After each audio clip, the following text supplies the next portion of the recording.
So how was first day of practice?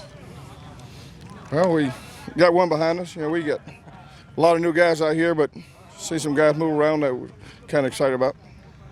Coach Spurrier has really talked up these newcomers on the defensive line coming in this year. How about guys like Urich and Weidman and Sawyer and some of these other guys? What are your expectations for these guys and how's the adjustment for them going from where they were to now to major college football?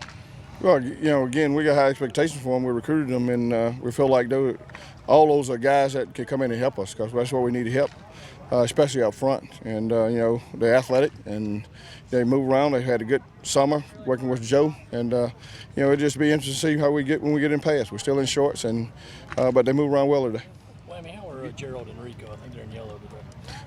Gerald is going to be a slow process because Gerald had a rod put in his leg. So, but he's working out and doing the things that Clinton has been doing. And Rico should be able to practice tomorrow. You know, he strained his hamstring toward the end of the summer, and but they just being precautionary with Rico.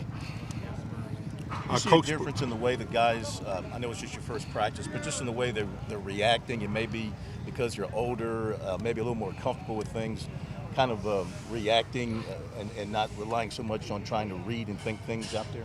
Well, you know, I think that's the system has something to do with it. I think that, you know, the disappointment for the guys that was on the team or the way we played last year on defense. And then I think, you know, having new players. Anytime you get some competition going at the position, you make everybody else better. And so I think that's what we got going on defense right now. How are you adjusting to your role? I hadn't paid much attention to Isaiah other than him working out this summer, but, you know, again, I'm up with the front seven, and Coach Hoke would have to answer a question on Coach Brown. How are you adjusting to your role in the defense now with Hoke being the head coordinator? Well, you know, everybody got a job to do. Does it help when you get two sets of eyes now on the front side? Oh, totally. You know, that's one of the things that I went to Coach about after the season and said, you know, we need 4 sets of eyes on. Well, 2 sets of eyes on the front 4 because I think that's important. You got to, if you're only going to be as good as you are up front, and that's where we got to make sure we're good at. How'd the young guys look? Young defensive linemen, the new guys. They did well. You know, again, I was out here on the end down here with Boozy and Urich and Blackshear. Those guys got some potential, and so it's good to see that. And